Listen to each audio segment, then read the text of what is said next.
من امیر هنرمندم. توی این ویدیو قراره در مورد فانکشنایی که تایپ داده رو تغییر میده صحبت بکنیم. دو تا فانکشن مهم داریم به اسم int و str که int تبدیلش میکنه به اینتیجر و str تبدیلش میکنه به string.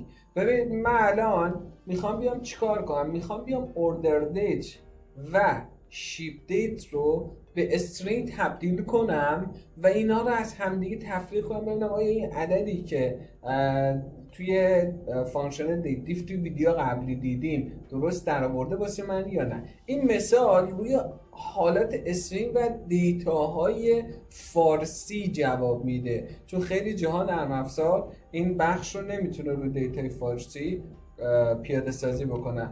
به هر حال شاید شما یک ستونی داشته باشید که نمیخواید تایپش تغییر کنه ولی میخواید تایپ اصلی ستون تغییر کنه، ولی تو فرمولتون میخواید تایپ تغییر کنه.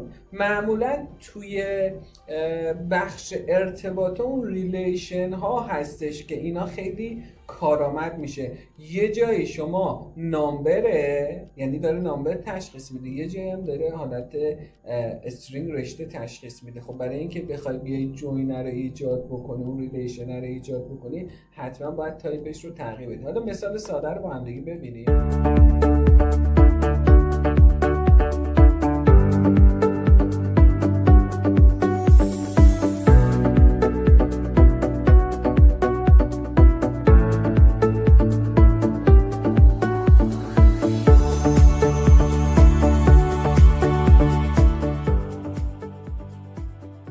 میایم اینجا گزینه آپشن کلیک راست میکنم آپشن و گزینه create calculated field. حالا من میام اینجا و از تابع int استفاده میکنم یا str که میزنه میگه اکسپرشن تو به من بده. من اوردر دیت رو انتخاب میکنیم و تبدیلش میکنیم به رشته.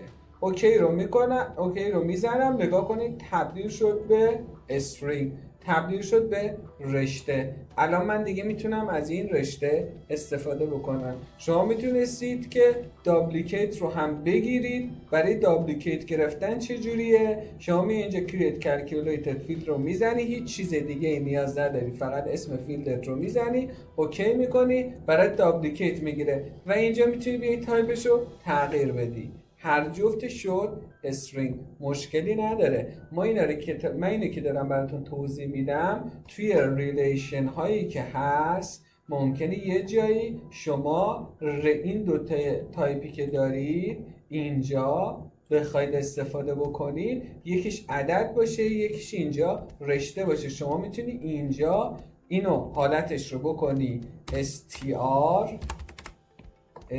این موضوع، یه بار دیگه str که میشه string رشته و خب من پرانتز رو برمی‌دارم از اینجا. اوکی ببینید شد str ریژن. اینجا هم من همین کار رو دوباره انجام میدم str و اینم str ریژن.